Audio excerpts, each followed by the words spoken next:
Star ನಟರ ಜೊತೆ screen share ದಶಕ ಪೂರೈಸಿದ ಬುಲ್ಬುಲ್.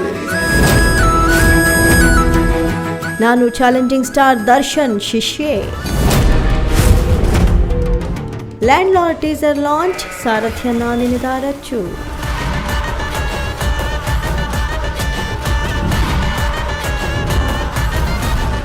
ಧಾರಾವಾಹಿ ಪ್ರಪಂಚದಲ್ಲಿ ಸಣ್ಣಗೆ ಸದ್ದು ಮಾಡುತ್ತಲೇ ಏಕಾಏಕಿ ಚಾಲೆಂಜಿಂಗ್ ಸ್ಟಾರ್ ದರ್ಶನ್ ಅವರಿಗೆ ನಾಯಕಿಯಾಗೋ ಮೂಲಕ ಅಚ್ಚರಿಗೆ ಕಾರಣವಾಗಿದ್ದವರು ರಚಿತಾ ರಾಮ್. ಅಲ್ಲಿಂದಾಚೆ ಕಮರ್ಷಿಯಲ್ ಪಥದಲ್ಲಿಯೇ ಮುಂದುವರಿಯುತ್ತಾ ಬಂದ ರಚಿತಾ ರಾಮ್ ಚಿತ್ರರಂಗದಲ್ಲಿ ಒಂದು ದಶಕ ಪೂರೈಸಿದ್ದಾರೆ. ದರ್ಶನ್ ಸೇರಿ ಡಾಕ್ಟರ್ ಪುನೀತ್ ರಾಜ್ಕುಮಾರ್, ಡಾಕ್ಟರ್ ಶಿವರಾಜ್ ಕುಮಾರ್, ಸುದೀಪ್, ಉಪೇಂದ್ರ, ಗಣೇಶ್, ದುನಿಯಾ ವಿಜಯ್ ಹೀಗೆ ಕನ್ನಡದ ಬಹುತೇಕ ತಾರೆಯರ ಜೊತೆ ತೆರೆ ಹಂಚಿಕೊಂಡಿದ್ದಾರೆ. ತಮ್ಮ ಈ 10 ವರ್ಷಗಳ ಪ್ರಯಾಣದಲ್ಲಿ ಹಲವು ಏರಿಳಿತಗಳನ್ನು ಕೂಡ ಕಂಡಿದ್ದಾರೆ. ಆದರೂ ಕೂಡ ರಚಿತಾ ರಾಮ್ ಅವರನ್ನ ಜನ ಪ್ರೀತಿಯಿಂದ ಇವತ್ತು ಕೂಡ ಬುಲ್ಬುಲ್ ಅಂತಲೇ ಕರೀತಾರೆ. ಇಷ್ಟೇ ಅಲ್ಲ, ಸಮಯಾವಕಾಶ ಸಂದರ್ಭ ಸಿಕ್ಕರೆ ಸಾಕು ತಮ್ಮನ್ನು ತಾವು ದರ್ಶನ್ ಅವರ ಶಿಷ್ಯೆ ಅಂತ ಹೆಮ್ಮೆಯಿಂದ ಹೇಳ್ಕೊಳ್ತಾರೆ.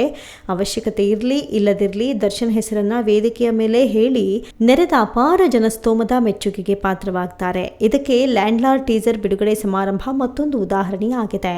ಹೌದು, ಲ್ಯಾಂಡ್ ಲಾರ್ಡ್ ಕನ್ನಡದ ಕರಿಚಿರತೆ ಸಲಗ ವಿಜಯ್ ಕುಮಾರ್ ಅಭಿನಯದ ಚಿತ್ರ. 2 ದಶಕದ ಹಿಂದೆ ಸಾರಥಿ ಚಿತ್ರದ ಮೂಲಕ ಚಿನ್ನದ ಬೆಳೆಯನ್ನ ಬೆಳೆದ ಕೆ.ವಿ. ಸತ್ಯಪ್ರಕಾಶ್ ಈ ಬಾರಿ ತಮ್ಮ ಪುತ್ರ ಸೂರಜ್ ಜೊತೆಗೆ ಸೇರ್ಕೊಂಡು ನಿರ್ಮಾಣ ಮಾಡಿರುವ ಈ ಚಿತ್ರವನ್ನ ಜೆಂಟಲ್ಮನ್ ಗುರು ಶಿಷ್ಯರು ಚಿತ್ರದ ನಿರ್ದೇಶಕ ಮತ್ತು ಕಾಟೇರದ ಬರಹಗಾರ ಜಡೇಶ್ ಕುಮಾರ್ ಹಂಪಿ ನಿರ್ದೇಶನ ಮಾಡಿದ್ದಾರೆ. ವಿಶೇಷ ಅಂದ್ರೆ ಲ್ಯಾಂಡ್ ಲಾರ್ಡ್ ದುನಿಯಾ ವಿಜಯ್ ಮಗಳು ಮೋನಿಕಾ ಅಭಿನಯದ ಚೊಚ್ಚಲ ಚಿತ್ರ. ಇನ್ನು ವಿಶೇಷ ಅಂದ್ರೆ ಮಗಳ ಈ ಮೊದಲ ಚಿತ್ರದಲ್ಲಿ ದುನಿಯಾ ವಿಜಯ್ ತಮ್ಮ ಮುದ್ದಿನ ಮಗಳು ಮೋನಿಕಾ ಅವರ ತಂದೆಯ ಪಾತ್ರವನ್ನೇ ನಿರ್ವಹಿಸಿದ್ದಾರೆ. ಹಿಂದೆ ಪತ್ರಿಕೆಯೊಂದಕ್ಕೆ ನೀಡಿದ ಸಂದರ್ಶನದಲ್ಲಿ ದುನಿಯಾ ವಿಜಯ್ ಈ ಮಾತನ್ನ ಖುದ್ದು ತಾವೇ ಹೇಳಿದ್ದಾರೆ. ಇನ್ನು ಚಿತ್ರಕ್ಕೆ ಸ್ಟಾರ್ ಡೈಲಾಗ್ ರೈಟರ್ ಮಾಸ್ತಿ ಅವರ ಸಂಭಾಷಣೆ ಇರುತ್ತೆ. ಶ್ರೀಕಂಠ ಬರವಣಿಗೆಯಲ್ಲಿ ಕೈ ಜೋಡಿಸಿದ್ದಾರೆ. ಹೀಗೆ ನಾನಾ ರೀತಿಯಲ್ಲಿ ಸದ್ದು ಮಾಡ್ತಾ ಸುದ್ದಿ ಆಗ್ತಾ ಬಂದ ಈ ಚಿತ್ರದ ಟೀಸರ್ ರಾಜ್ಯೋತ್ಸವದ ಪ್ರಯುಕ್ತ ಬಿಡುಗಡೆ ಮಾಡಲಾಗಿದೆ. ಲ್ಯಾಂಡ್ ಲಾರ್ಡ್ ಟೀಸರ್ ಲಾಂಚ್ನಲ್ಲಿ ದಾಸನ ಹವಾ. ತಾಯಿಯ ಪಾತ್ರದಲ್ಲಿ ಮಿಂಚೋಕೆ ಬುಲ್ಬುಲ್ ರೆಡಿ.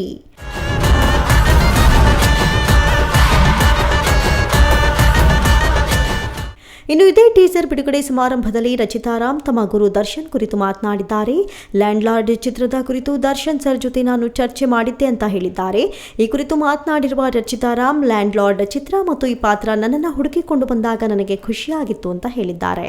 18 ವರ್ಷದ ಹುಡುಗಿಯ ತಾಯಿಯ ಪಾತ್ರ ನಿಮ್ಮದು ಎಂದಾಗ ನನಗೆ ಅಚ್ಚರಿಯಾಯಿತು. ಜೊತೆಯಲ್ಲಿ ಕಥೆ ಹೇಳುವಾಗ ಮೈ ಜುಮ್ ಎಂದಿತ್ತು ಅಂತ ಹೇಳಿದ್ದಾರೆ.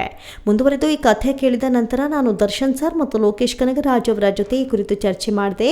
ತುಂಬಾ ಕುತೂಹಲಕಾರಿ ಆಕರ್ಷಕ ಪಾತ್ರ ಬಂದಿದೆ ಅಂತ ಹೇಳಿದ್ದೆ. ಆಗ ಅವರು ದಯವಿಟ್ಟು ಮಾಡಿ ಅಂತ ನನಗೆ ಹೇಳಿದ್ರು ಅಂತ ರಚಿತಾ ರಾಮ್ ಹೇಳಿದ್ದಾರೆ. ಇನ್ನು ಈ ಜವಾಬ್ದಾರಿಯನ್ನ ಹೆಚ್ಚಿಸಿತ್ತು ಅಂತ ಕೂಡ ಹೇಳಿದ್ದಾರೆ. ಇನ್ನು ದರ್ಶನ್ ಸದ್ಯಕ್ಕೆ ಪರಪ್ಪನ ಅಗ್ರಹಾರದಲ್ಲಿದ್ದಾರೆ. ಯಾವತ್ತು ಹೊರ ಬರ್ತಾರೆ ಅನ್ನೋದು ಕೂಡ ಆ ಕೃಷ್ಣ ಪರಮಾತ್ಮನೇ ಬಲ್ಲ. ಆದರೇನಂತೆ ಅವರ ಕ್ರೇಜ್ ಮಾತ್ರ ಕಡಿಮೆಯಾಗಿಲ್ಲ. ಇದಕ್ಕೆ ಕೈಗನ್ನಡಿ ಎನ್ನುವಂತೆ ರಚಿತಾ ರಾಮ್ ಅವರು ದರ್ಶನ್ ಹೆಸರು ಹೇಳಿದ ತಕ್ಷಣ ಟೀಸರ್ ಬಿಡುಗಡೆ ಸಮಾರಂಭ ನಡೆಯುವ ಸ್ಥಳದಲ್ಲಿ ದರ್ಶನ್ ಘೋಷಣೆ ಮೊಳಗಿತು. ರಚಿತಾ ರಾಮ್ ಅವರ ತಾಳ್ಮೆಯ ಪರೀಕ್ಷೆ ಕೂಡ ಇದೇ ಸಮಯದಲ್ಲಿ ನಡೆಯಿತು. ಕೆಲ ಹೊತ್ತು ತಮ್ಮ ಭಾಷಣಕ್ಕೆ ರಚಿತಾ ರಾಮ್ ಅರ್ಧ ವಿರಾಮ ಕೂಡ ಹಾಕಬೇಕಾಗಿ ಬಂತು. ಆನಂತರ ತಮಗೆ ತಾವೇ ಸಮಾಧಾನ ಮಾಡಿಕೊಂಡು ಮಾತನಾಡಬೇಕಾಯಿತು. ಒಟ್ಟಾರೆ ಇದೇ ರೀತಿಯ ಅದ್ಭುತ ಪಾತ್ರಗಳಲ್ಲಿ ನಟಿಸುವ ಮೂಲಕ ರಚಿತಾ ರಾಮ್ ಮತ್ತೊಂದು ದಶಕ ಪೂರೈಸುವುದು no doubt. Varun M, speed music Kannada, Bengaluru.